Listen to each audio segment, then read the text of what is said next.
Howdy folks, I'm Jeff from Moonshine Distiller and welcome back for another Hearts episode.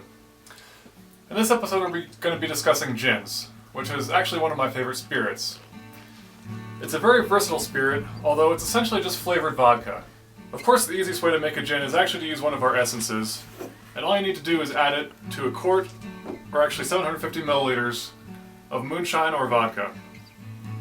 This will give you a very close flavor since gin is just flavored vodka. However, the more authentic way is to actually use botanicals. And if you really want to go overboard like I do, since I love gin, I actually pick my own juniper berries by the river right behind the shop here. Gin is usually comprised of several different botanicals. Juniper is the most dominant one, which most people recognize. However, most gins also contain at least one other ingredient, coriander. From there is where gins start to vary. Some contain cassia root, some contain orris root, some contain angelica root. Those are more for the bittering. Some contain lemon peel, some contain lavender, some even contain green tea, and that's more for the aromatic floral.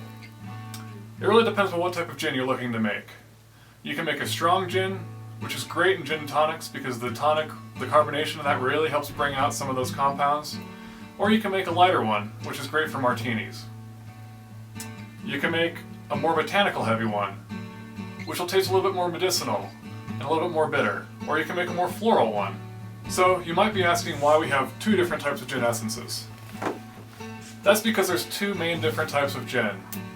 There's London dry gin and Bombay type gin. The Bombay typically has a slightly more delicate flavor, whereas the London dry gin has a more robust, dry feel in your mouth. Typically for the London dry gin, the botanicals, which is your choice what you want to use, are macerated into the mash, and then all of that mash is boiled, and the vapors are collected with the flavoring compounds from the botanicals that are left in that mash. With the Bombay gin, however, the botanicals are typically stuffed into the still head, where the vapors then pass over them. In our stills, you can either use cheesecloth or even one of our screened gaskets to hold the botanicals in place, or some stills even have a built-in gin basket.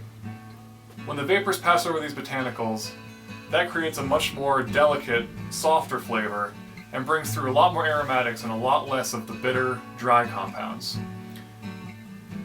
This is why London dry gin has the dry word in it, because those tannins and those bitter compounds will give it a much more dry feel in your mouth.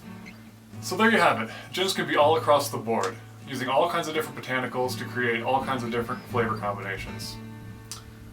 My recommendation is just to experiment. Like everything else with distilling, it's all about experimentation. And if you need any help picking something out, let us know. As always, we're here to help.